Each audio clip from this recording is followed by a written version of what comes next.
What if I tell you there is one single technique that can instantly boost your IELTS speaking score? Hello everyone, this is Sumaya Zarin from Speaking Nest, and in today's lesson, I want to talk about paraphrasing. Okay, so paraphrasing is a skill that is really effective, especially in IELTS speaking and IELTS writing. So today now I want to talk about how this skill is useful in IELTS speaking. I'm at a question example name. So where is your hometown, or do you like flowers? This type of questions are really common. Examiner যখন আমাদেরকে জিজ্ঞেস করে where is your hometown, most of the candidates আমরা কিভাবে reply করি আসলে? Most of the candidates আমরা এক্সামিনারকে এটাই বলি I am from নারায়ণগঞ্জ। এখন আপনি একটু খেয়াল করেন, এক্সামিনার আমাদেরকে জিজ্ঞেস করলো হোয়ার আর ইউ ফ্রম, এবং আমি এক্সামিনারকে রিপ্লাই করলাম আই এম ফ্রম। আমরা এখানে কি করলাম আসলে? এক্সামিনার আমাদেরকে যে শব্দগুলো দিল ঠিক ওই শব্দগুলো ব্যবহার করেই আমি এক্সামিনারকে একটা অ্যান্সার দিলাম। এটা কি করতেছে? এটা অটোমেটিক্যালি এক্সামিনারকে এই মেসেজটা কনভে করতেছে যে আপনার ভোক্যাব রেঞ্জ ভালো না। কারণ যে মানুষটার ভোক্যাব রেঞ্জ ভালো সে কখনোই এক্সামিনারের দেওয়া শব্দগুলো ব্যবহার করে আবার একটা অ্যান্সার রেডি করে দিবে না। এই যে আমরা যে কাজটা করে থাকি, এক্সামিনার আমাদেরকে যখন জিজ্ঞেস করে ডু ইউ লাইক ফ্লাওয়ার্স, আমরা এক্সামিনারকে বলি ইয়েস আই লাইক ফ্লাওয়ার্স, বা আমরা বলি no I don't like flowers. Examiner যখন আমাকে জিজ্ঞেস করে are you good at maths, আমরা এক্সামিনারকে এটাই বলি that yes I am good at maths, অথবা আমরা এটাই বলি that no I am not good at maths. এই জিনিসগুলো আমরা মোস্ট অফ দ্য ক্যান্ডিডেটস কিন্তু করে থাকি। তো আপনি দেখেন আপনি বেসিকলি কি করছেন, যেটা বললাম যে আপনি বেসিকলি এক্সামিনারকে এই মেসেজটাই কনভে করতেছেন, দেখেন আমার কিন্তু শব্দ ভান্ডার ভালো না, আমার কিন্তু ভোক্যাব ভালো জানা নাই, এই জন্যই আপনি আমাকে যা শব্দ দিতেছেন ওগুলো নিয়েই আমি হচ্ছে গিয়ে একটু জোড়াতালি লাগায় তারপর আপনাকে ওইটা রিপিট দিতেছি। আপনি এতটুকু খুশি থাকেন, আমাকে 6 স্কোর দিয়ে দেন, আমি খুশি থাকবো। এখন আপনি যদি এই কাজ করেন আপনি আসলেও 6 পাবেন, কিন্তু আপনি যদি একটু ভালো স্কোর পেতে চান 7 and above, আপনাকে যেটা করতে হবে সেটা হচ্ছে প্যারাফ্রেজ করতে হবে। এক্সামিনারকে আপনাকে বুঝাতে হবে যে আপনার ভোক্যাব রেঞ্জ ভালো। সো আমরা এখন বলি যে প্যারাফ্রেজটা আমরা করব কিভাবে। প্যারাফ্রেজটা আমরা অনেকভাবে করতে পারি, তার মধ্যে একটা বা একদম নাম্বার 1 যে টেকনিকটা সেটা হচ্ছে সিনোনিমস ব্যবহার করা। সো এক্সামিনার যখন আমাকে বলতেছে ডু ইউ লাইক, এখানে আমরা একটা ওয়ার্ড নিতে পারি like.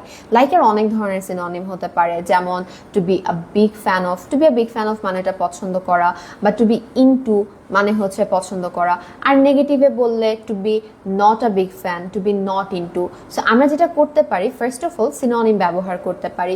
Do you like movies, আমি বললাম well honestly I am a big fan of films. এই যে দেখেন মুভির একটা সিনোনিম আমরা ইউজ করলাম ফিল্মস, এবং লাইকের একটা সিনোনিম আমরা ব্যবহার করলাম to be a big fan. সেরকম খুব সহজে আমরা কি করতে পারি, সিনোনিম ব্যবহার করে প্যারাফ্রেজিং করতে পারি।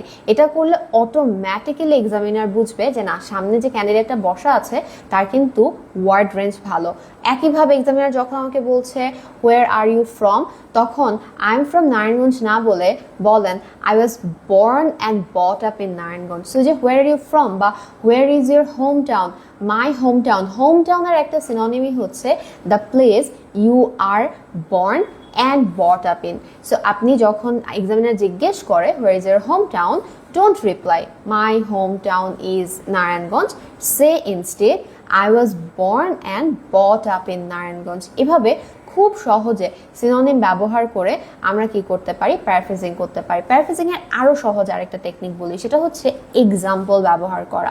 যেমন এক্সামিনার আমাকে যখন জিজ্ঞেস করে ডু ইউ লাইক ফ্লাওয়ার্স, আমরা মোটামুটি কিন্তু এভাবেই বলি that yes I like flowers. এটা না বলে আপনি বলেন well I am a big fan of tulip.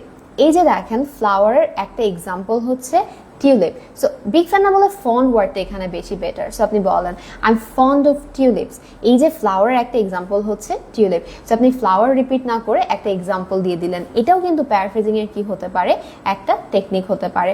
আরও টেকনিক আছে, যেমন সেন্টেন্স স্ট্রাকচার চেঞ্জ করা, গ্রামারের মানে হচ্ছে সেন্টেন্সের ট্রান্সফরমেশন আছে সেগুলো করা। ওই টেকনিকগুলো নিয়ে না হয় আমরা আরেকদিন কথা বলবো, বাট জাস্ট রিমেম্বার যে আপনি যদি প্যারাফ্রেজিং করেন তাহলে কিন্তু অটোমেটিক্যালি এক্সামিনার বুঝে যে আপনার ভোক্যাব রেঞ্জ ভালো, এবং এই একটা ছোট্ট টেকনিক কিন্তু খুব সহজে আপনার স্পিকিং স্কোরটাকে কি করতে পারে, বুস্ট করে দিতে পারে। এবং দেখেন, আপনি যদি 10টা প্রশ্ন আজকে পড়েন, 10টা প্রশ্নের 10টা শব্দ যদি আপনি প্যারাফ্রেজিং শিখেন, আপনার কিন্তু 10টা নতুন শব্দ শেখা হয়ে যাবে। So don't forget this thing, always paraphrase your answer to get a good score in IELTS speaking. Follow Speaking Nest for more. Thank you.